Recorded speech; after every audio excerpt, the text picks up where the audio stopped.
بسم اللہ الرحمن الرحیم، الحمدللہ والصلاة والسلام علی رسول اللہ۔ آج کی حدیث صحیح مسلم سے، اس کا نمبر ہے 6593۔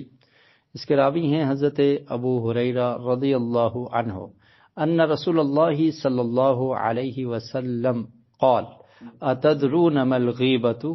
قالوا اللہ ورسولہ اعلم، قال ذکرک اخاک بما یکرہ، قیل افرأیت ان کان فی اخی ما اقول، قال ان کان فیہ ما تقول فقد اغتبتہ وان لم یکن فیہ فقد بہتہ۔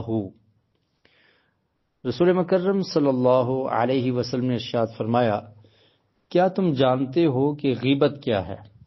اتدرون ما الغیبہ، کیا تم جانتے ہو کہ غیبت کیا ہے؟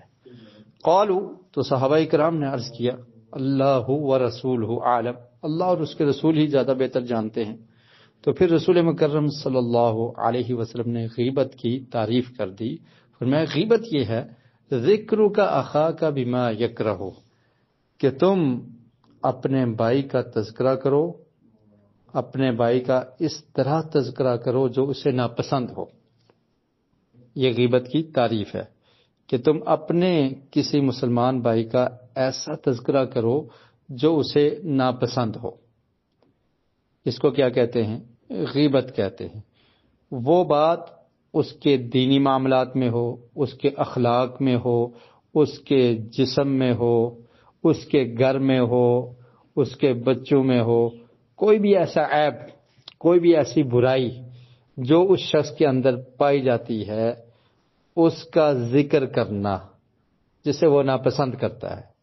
وہ نہیں چاہتا کہ اس کا لوگوں کو پتہ چلے یا لوگوں میں یہ بات نشر ہو یا لوگ اس کا تذکرہ کریں، ایسی ناپسندیدہ بات اس کا ذکر کرنا لوگوں میں، اسے کیا کہتے ہیں؟ یہ غیبت کہتے ہیں۔ تو اب سوال یہ کیا گیا، اللہ کے رسول صلی اللہ علیہ وسلم سے پوچھا گیا، افرأیت ان کان فی اخی ما اقول، اللہ کے رسول کیا خیال ہے کہ اگر اس چیز کا ذکر جس کا میں کر رہا ہوں، اگر یہ واقعی اس میں موجود ہو، یعنی وہ عیب، وہ برائی جس کو میں بیان کر رہا ہوں وہ واقعتاً اس شخص میں موجود ہے، تو کیا یہ بھی غیبت شمار ہوگی؟ تو رسول مکرم صلی اللہ علیہ وسلم نے ارشاد فرمایا، ان کان فی اخی ما اقول قال ان کان فیہ ما تقول فقد اغتبتہ، فرمایا یہی تو غیبت ہے کہ اس میں یہ عیب، یہ برائی موجود ہے اور تم اس کے بارے میں بیان کر رہے ہو لوگوں میں، تو یہی تو غیبت ہے۔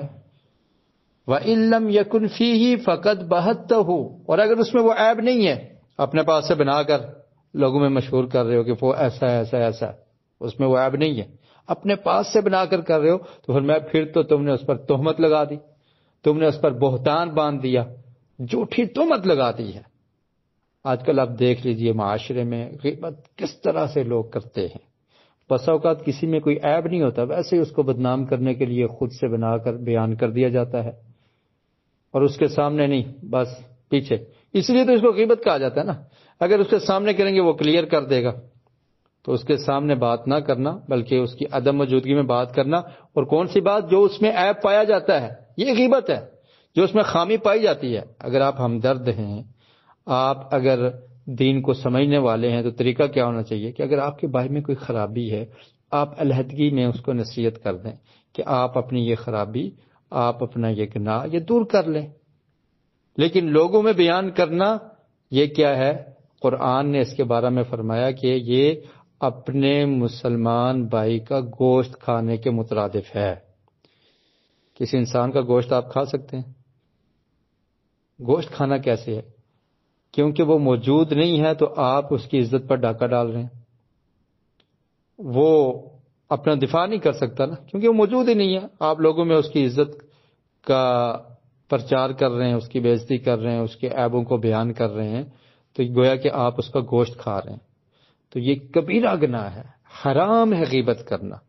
تو غیبت بعض لوگ سمجھتے نہیں ہیں کہ غیبت ہے کیا چیز، تو رسول مکرم صلی اللہ علیہ وسلم نے یہ ہمیں سمجھا دیا کہ غیبت اس کو کہتے ہیں کہ آپ اپنے بھائی کی ایسی بات کا ذکر کریں جو اس میں پائی جاتی ہے، جو برائی جو خامی اس کے اندر موجود ہے اس کا تذکرہ کرنا جسے وہ ناپسند کرتا ہے تو یہ غیبت ہے۔ اور اگر اس کے اندر وہ ہے ہی نہیں تو پھر آپ اس پر تہمت لگا رہے ہیں، اور جو تہمت لگاتا ہے اس کی سزا کیا ہوگی، اور پھر جو غیبت کرتا ہے اس کی سزا کیا ہوگی۔ یہ روایات ملتی ہیں۔ نبی کریم صلی اللہ علیہ وسلم نے ارشاد فرمایا کہ ایسا شخص وہ مفلس ہے۔ تو اللہ رب العالمین سے دعا ہے کہ اللہ تعالی ہمیں احادیث کو پڑھنے کی، سمجھنے کی اور ان پر عمل کی توفیق نصیب فرمائے۔